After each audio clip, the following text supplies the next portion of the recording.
Shalom, Haverim. Shalom, amigos. Erev Tov, boa noite. Estamos aqui mais uma vez reunidos para a nossa segunda aula do módulo 2 de Hebraico Bíblico e Cultura Judaica. Na aula de hoje nós vamos ver algumas cidades que aparecem em alguns eventos bíblicos, especialmente cidades dos Ketuvim Natzerim, os escritos nazarenos. A primeira cidade que vamos ver agora é um nome composto, o Hatef. E aqui o nome da cidade, olha só. Kefar Nahum. Kefar Nahum. Vilarejo de Nahum.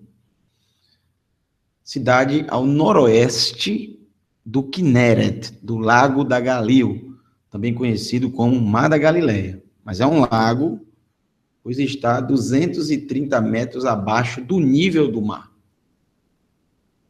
Kinneret, vem da palavra kinor, que quer dizer violino, porque o formato do Kinneret, ele é um formato de violino. O Kinneret é um lago que é abastecido com as águas do Monte Hermon.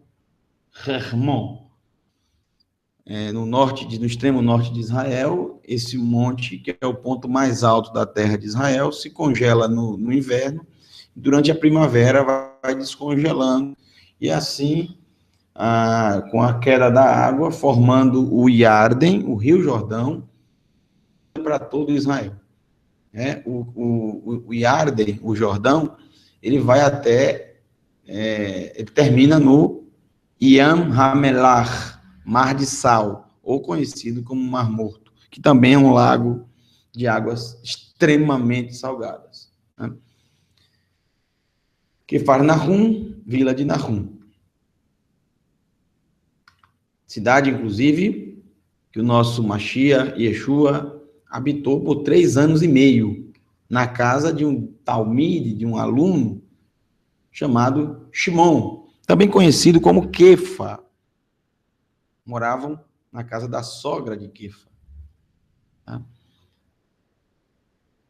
Alguém muito famoso na época, pois era coletor de impostos, chamado Matityahu, ele, que era discípulo de Yeshua, ele também era da cidade de Kefar Nahum. A próxima cidade é uma cidade que fica próxima a Kefar Nahum, só que ela fica ao norte do Kinneret, e que é oeste. Também é uma cidade com nome composto, Beit Saida, casa da caça, Beit Saida, casa da caça. Shimon Kefa, por exemplo, ele nasceu em Beit Saida, ele e seu irmão.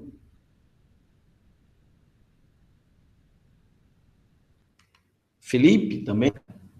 Veja a terceira cidade, Corazim,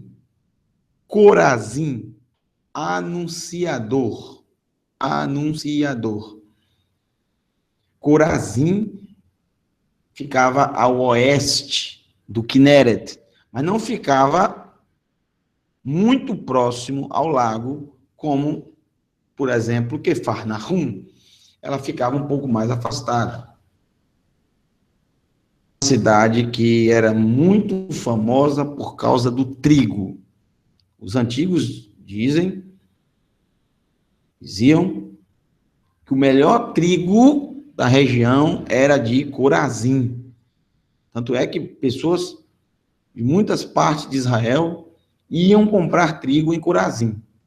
Muito famosa pelo trigo. Kefar Nahum era muito famosa pela pesca. Beit Saida era muito famosa pelo azeite e pelo vinho. E Corazim era muito famosa pelo trigo. O que é que essas 3 cidades têm em comum, além de aparecerem nos escritos nazarenos e na história de Yeshua? Porque as 3 cidades, elas viram e ouviram muitos sinais, prodígios e maravilhas. E para as 3 cidades, eu fiz questão de colocar juntas, nessa ordem, Quefarnahum, Betsaida e Corazim, porque é a ordem das cidades que mais viram e ouviram o nosso Mashiach. E ele diz para as 3 cidades: ai de ti, Quefarnahum, ai de ti, Betsaida, e ai de ti, Corazim, porque se Sedom e Amorá, se Sodoma e Gomorra tivessem visto e ouvido os sinais, prodígios e maravilhas que vocês viram e ouviram, eles teriam se arrependido, com pano de saco e cinzas. Digo a vocês que haverá mais rigor no julgamento, no último dia, no dia do juízo, haverá menos rigor para Sedom e Amorá, para Sodoma e Gomorra, do que para vocês. Porque ao que muito é dado, muito será cobrado. Essas 3 cidades, curiosamente, foram destruídas, totalmente destruídas, séculos mais tarde, por terremoto. Um terremoto que arrasou a Galil. Hoje só existem ruínas dessas 3. A única das 3 que hoje ainda é cidade, mas não é no mesmo local, é Corazim. Existe hoje a cidade de Corazim, existe. Mas não é no mesmo local, as ruínas continuam lá. Mas tanto Betsaida como Quefarnahum, não existe mais cidade. Só ruínas. Vamos para as próximas cidades. A próxima cidade, também muito famosa, principalmente no que se refere ao Mashiach, Yeshua, porque foi um local onde ele viveu praticamente toda a sua vida. Anos ele habitou em Natseret.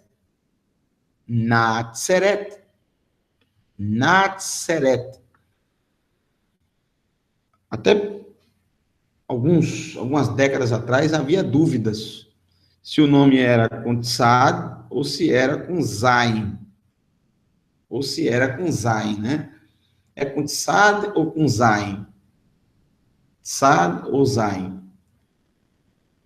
Se fosse com Zain, era Nazeret.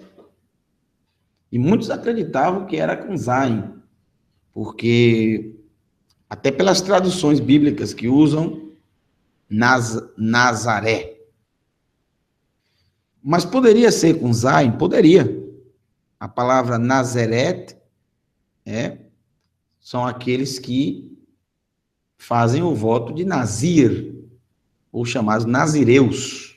Né? Então, seria uma cidade de nazireus. O voto de Nazir está na Torá e trata da pessoa que faz abstinência de bebidas alcoólicas, especialmente o vinho, e qualquer coisa derivada da uva. Também ele não pode chegar próximo a cadáveres, sejam de animais ou de pessoas, e não pode, em hipótese alguma, cortar o cabelo, jamais. Então, é um voto de total abstenção. Agora, Kuntzad, que foi como os arqueólogos encontraram inscrições antigas do nome dessa cidade, Kuntzad, e não com Zain, Natseret. E assim também estão nos escritos nazarenos. Os escritos nazarenos não trazem com Zain, e sim com Tzad.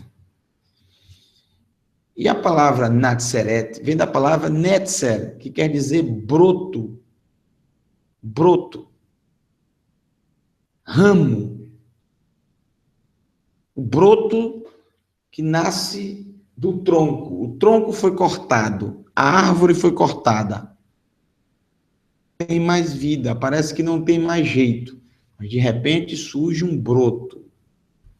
Esse broto é que mantém a vida daquela planta, daquela árvore, mantém a vida, mantém a sua característica e se renova e restaura aquela árvore.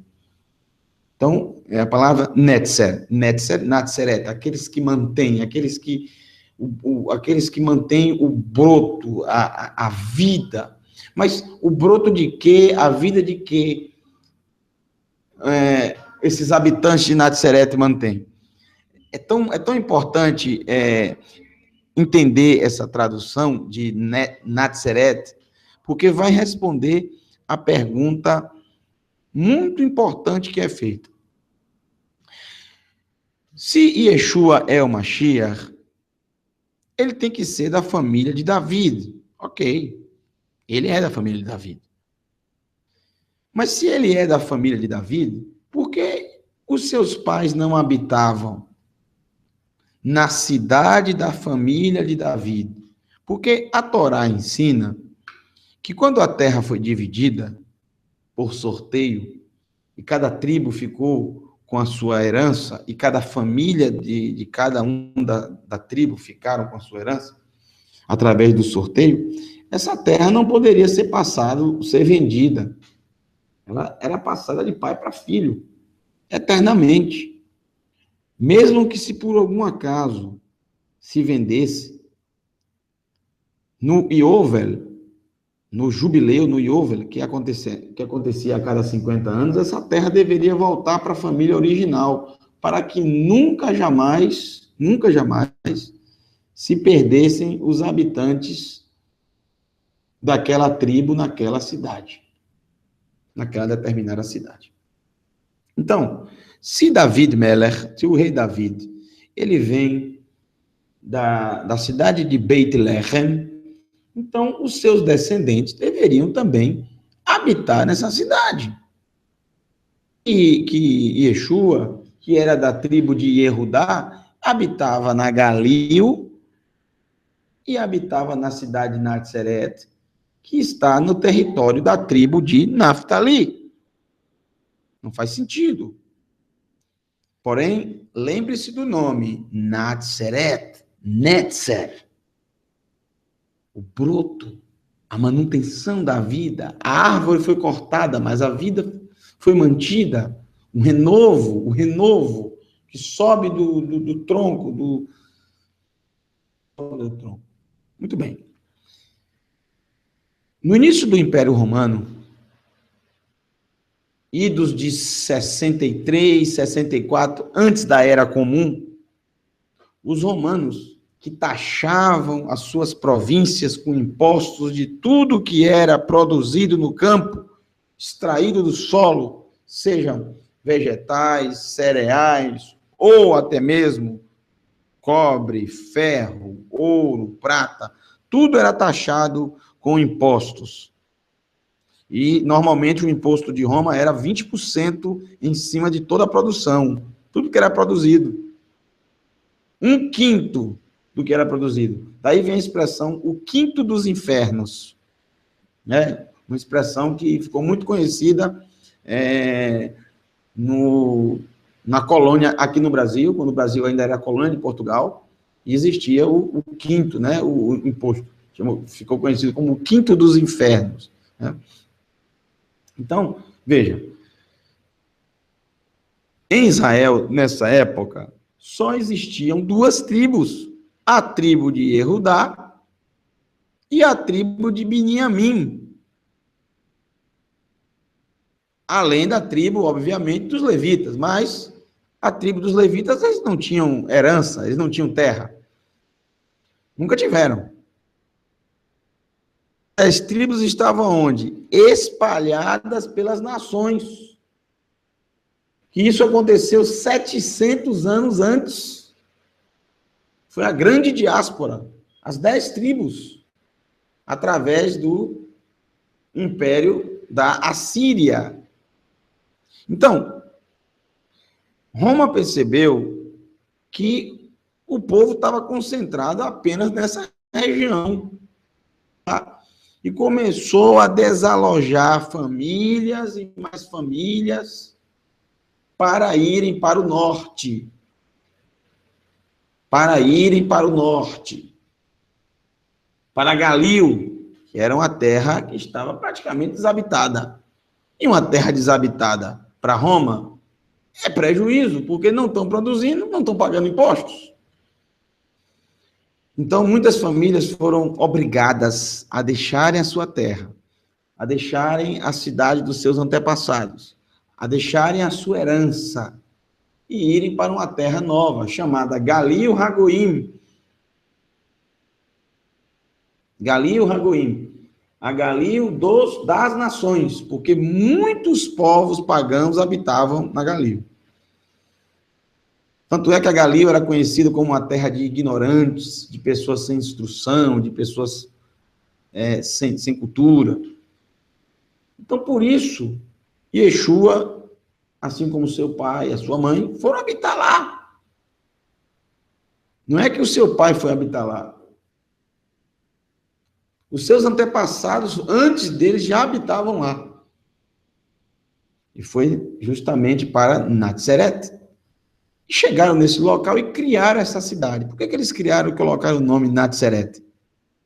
O broto da profecia de Yeshayahu, que diz que um broto emergirá do tronco de Ishai, um renovo, um Netzer. No momento que eles foram desalojados da terra deles, é como se a árvore tivesse sido cortada. Quando eles chegam em outro local, eles declaram, essa cidade será Natseret, por causa da manutenção da nossa vida, da nossa família. Somos desarraigados, nós somos expulsos, nós somos arrancados da nossa terra, do nosso local, mas aqui nascerá um broto. É incrível, que foi justamente o que aconteceu. Essa profecia refere-se a Yeshua. Então, Natseret quer dizer isso. Tá? Vem da palavra Netzer, que vem da palavra Natsor, guardar, manter. Tá? Natseret. Yeshua viveu lá por 30 anos. Agora, ele não nasceu em Natseret, ele nasceu, como diz a profecia, em Betlehem, porque na época para dar à luz, com o advento da festa de Sukkot, que todos peregrinavam até Jerusalém, o imperador romano, ele aproveitou para fazer um censo. O que é um censo? É uma contagem de todos os homens da província, para saber se os impostos que estão sendo produzidos, estão sendo pagos a Roma, estão de acordo com a quantidade de homens que tinham. Fazia uma média mais ou menos de quanto um homem produzia no campo. E fazia um cálculo aproximado. Eles deveriam ir nas cidades onde as famílias dele, as famílias, vinham. Então, por isso que Yosef, ele teve que ir a Betlehem para fazer esse censo. Foi no momento, justamente, que sua esposa, Miriam, deu à luz a Yeshua. Muito bem. Vamos para a próxima cidade. Próxima cidade, muito fácil de você ler, muito fácil de você fazer a leitura, facílimo. Caná. Caná. Caná quer dizer ciúme. Caná quer dizer ciúme. Caná. Ciúme. Na. Caná fica bem pertinho de Natseret, bem pertinho. Caná, que quer dizer ciúme, é interessante porque ciúme é uma coisa que não combina com casamento, né? Não dá certo um casamento com ciúme. De ambas as partes não dá certo. Porque o ciúme é uma coisa ruim. O ciúme é uma obra da Yetzer Hará, da inclinação para o mal. E quer dizer justamente isso. Caná, ciúme. Ciúme. Mas, curiosamente, é a cidade que ficou marcada por casamentos até os dias de hoje. É uma cidade que gira em torno de casamentos. Porque nessa cidade foi o local onde aconteceu o primeiro milagre de Yeshua. O primeiro milagre de Yeshua aconteceu em Caná, Caná da Galileia, um casamento. Está escrito no capítulo 2 de Yohanan. Ao terceiro dia, houve um casamento. Por que foi ao terceiro? Por que o escritor coloca ao terceiro dia? Por que ele colocou ao terceiro dia? Muito simples. Para quem conhece um pouco de cultura judaica, sabe que a terça-feira, que é o terceiro dia, é o dia que o povo de Israel, o povo judeu, mais escolhe para fazer negócios, para fechar negócio. Negócio grande. Uma compra de um imóvel, uma venda de um imóvel, uma abertura de uma empresa, uma abertura de uma loja, um contrato. E, principalmente, casamentos. Porque é um dia considerado duplamente abençoado. Na criação, em Bereshit, em Gênesis, no capítulo 1, é praticamente como um mantra, entre aspas, são citados, detalhados os dias da criação. E sempre aparece assim. E foi a tarde e amanhã, e foi a tarde e amanhã, o primeiro dia. E foi a tarde e amanhã, o primeiro dia. E foi à tarde e amanhã, o segundo dia. E foi à tarde e amanhã, e assim sucessivamente. Duas coisas. Primeiro, foi à tarde e amanhã, o dia, porque o dia começa ao pôr do sol e termina ao pôr do sol. O dia começa na tarde e termina na tarde. Não é meia-noite que vira o dia. O dia, segundo as escrituras, segundo a cultura bíblica, o dia ele inicia ao pôr do sol e termina ao pôr do sol, tá? Foi à tarde e amanhã. Para o eterno é assim que funciona. Depois foram mudados pelos romanos, né? O dia terminando à meia-noite, tá? Muito bem. Vamos nos ater a isso. Mas em todos os dias da criação, no final, Adonai sempre faz a sua avaliação sobre aquele dia. E foi à tarde, amanhã, o primeiro dia, e viu o Criador que tudo que fez é bom. Então, no primeiro dia, ele fala que foi bom. No segundo dia, na segunda-feira, ele não fala que foi bom. Não há nada dizendo que foi bom lá. Pode procurar aí. Ele começou dividindo o céu e a terra, a porção seca da porção da parte das águas, separou águas de águas e sucessivamente. Ou seja, a obra, ele começou a obra na segunda e só terminou na terça. Portanto, algo que não está acabado não pode ser considerado bom. Por isso ele não considerou bom o segundo dia. E é incrível como a segunda-feira é sempre complicada, né, para todo mundo, né? Agitada, difícil. Todo mundo diz, todo mundo reclama da segunda-feira que é um dia muito complicado. E, de fato, desde a criação ele é assim. Desde a criação, Adonai não disse que era bom. Na terça-feira aparece bom duas vezes. No começo do dia e no final do dia. No começo e no final. Por isso que a terça-feira é considerado um dia duplamente abençoado e ótimo para negócios. A maioria dos judeus só fecham negócios grandes na terça-feira. O casamento que foi feito na terça não é à toa. Não é à toa. Porque é uma tradição que já vem há muito tempo. Tá? Foi onde Yeshua fez o primeiro milagre. Qual foi o milagre? Transformar água em vinho. Muito bem, vamos seguindo. Mais duas cidades. Aqui são duas cidades, vamos sair agora da Galil e vamos para a região litorânea do Yam Gadol, ou Mar Grande, ou Mar Mediterrâneo, lado oeste, ocidental de Eretz Israel. A primeira cidade que você vê é uma das cidades mais antigas do mundo. Também Iafo. Iafo quer dizer bela, belo, bonito, lindo. Iafo. porque realmente a vista é muito bonita. Você vê a paisagem do mar Mediterrâneo, é muito bonito, é muito lindo. A costa do mar Mediterrâneo de Israel é uma coisa perfeita, é muito lindo mesmo, muito bonito. Esse foi o local onde um dos primeiros portos do mundo foi criado. Até hoje você pode visitar esse porto, né? O Porto Antigo de Iafo. Esse porto era o porto onde se alguém de Israel queria viajar, ele viajava pelo Porto de Iafo, que só tinha o Porto de Iafo para viajar.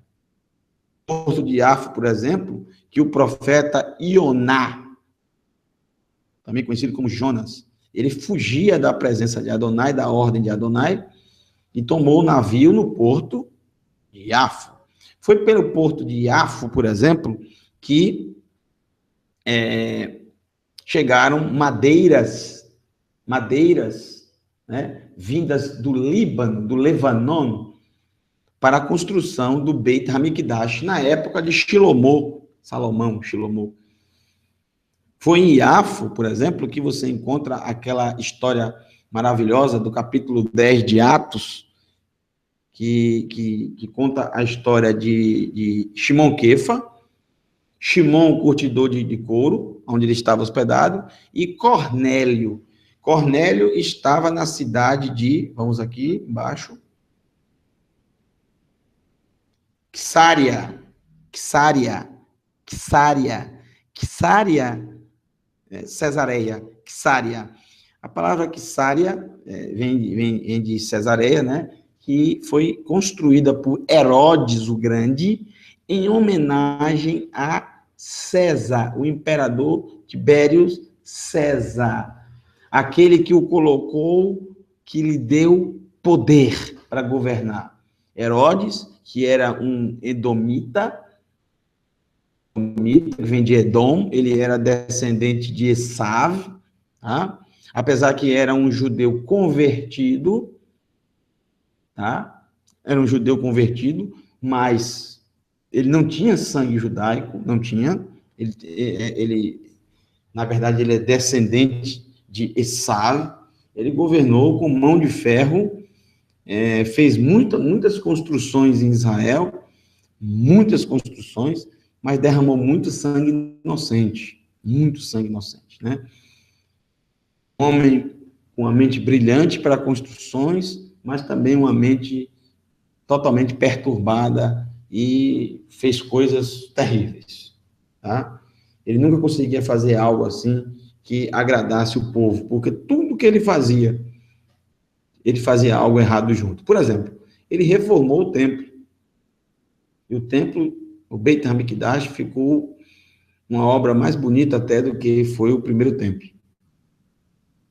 Porta do Santíssimo Lugar, ele colocou uma águia dourada imensa, em homenagem aos romanos, porque a águia sempre foi o símbolo de Roma. E tinha um símbolo de idolatria, né? Então, ele nunca conseguia fazer algo que agradasse o povo de Israel. Ele governou para si mesmo, para os seus próprios interesses. E sabia agradar e lisonjear os romanos, que foram quem o colocou no poder, criando essa cidade nas margens do Yam Gadol, do mar Mediterrâneo, chamada Cesareia, tá? Então, Cornélio, ele morava em Cesareia, e o anjo apareceu a ele, pediu que enviassem homens para trazerem Shimon Kefa, e Shimon Kefa iria ensinar as escrituras. Vamos para as próximas cidades. Querioto. Veja aqui, Querioto.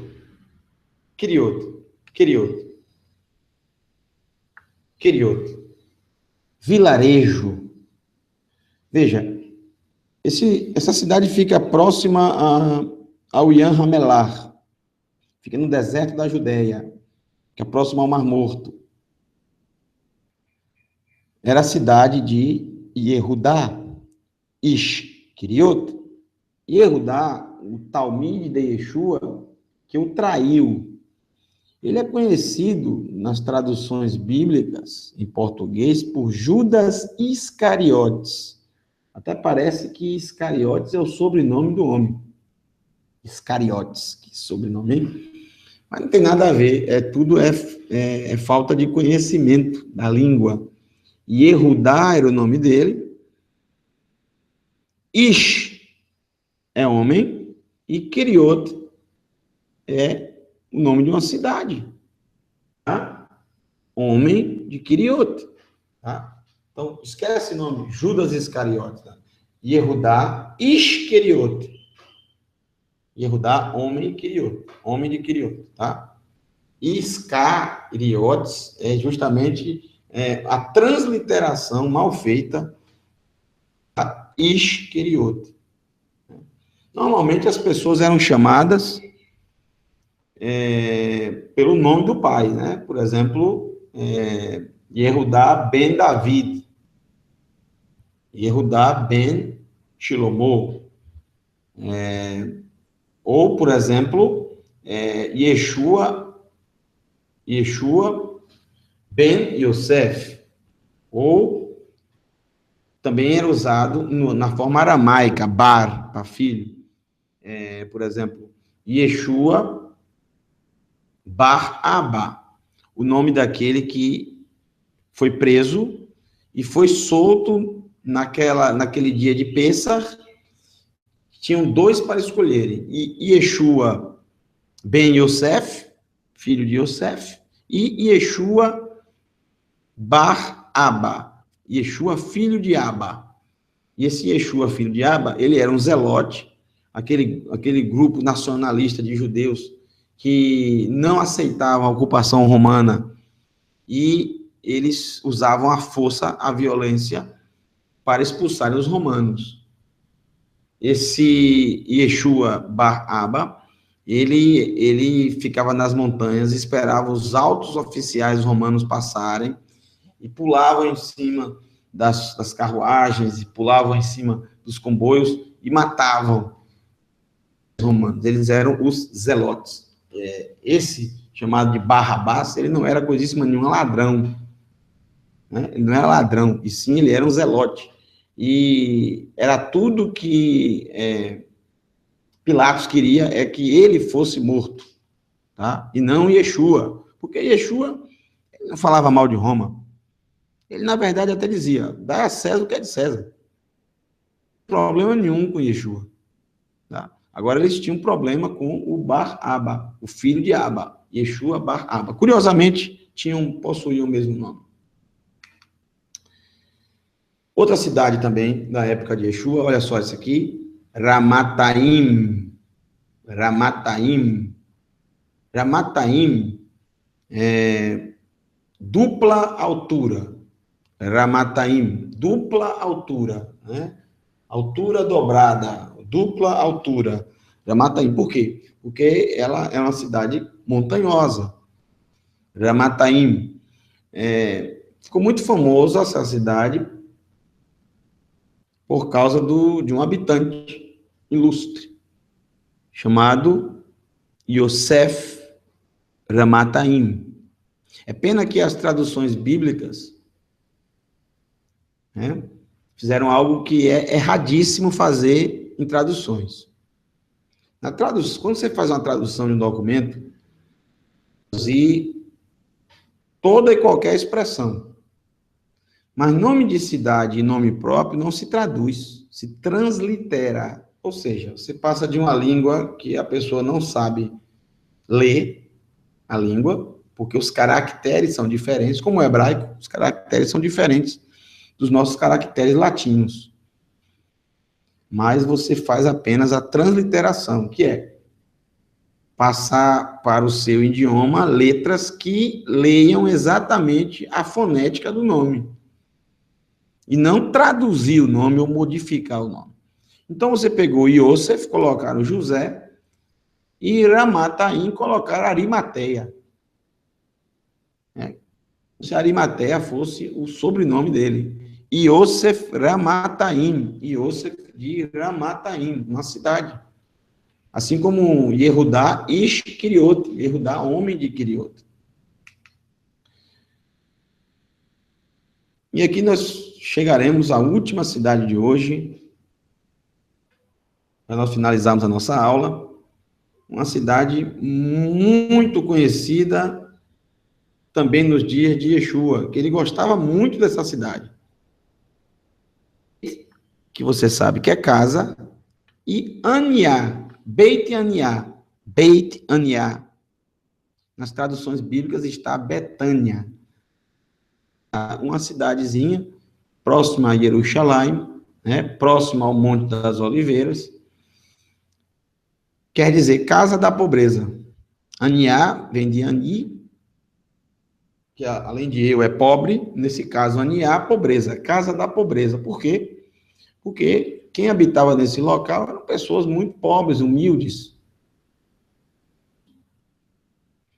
Não havia riqueza nessa cidade, não havia pessoas ricas nessa cidade. Eram artesãos, camponeses, né? E principalmente na época de Roma, só era rico quem Roma queria que fosse rico. Só era rico quem Roma deixasse ser rico. Tá? Só era rico quem já tinha algo de longa data, muita riqueza de longa data.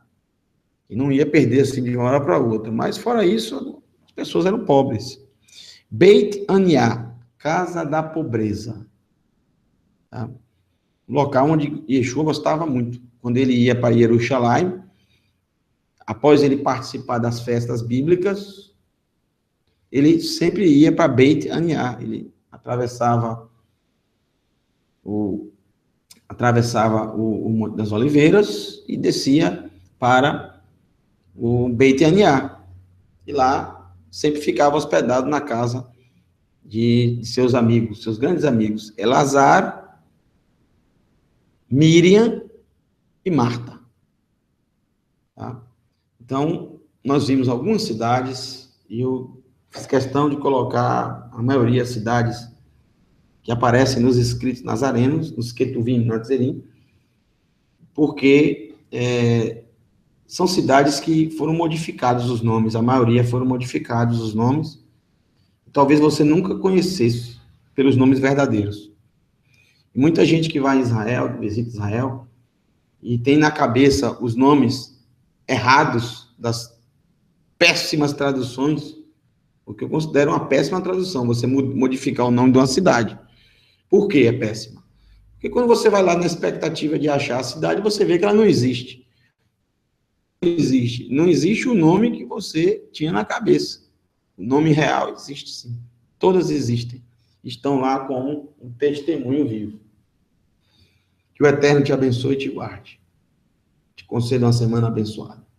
No amor daquele que vive e reina para todos sempre. Yeshua HaMashiach. Shalom.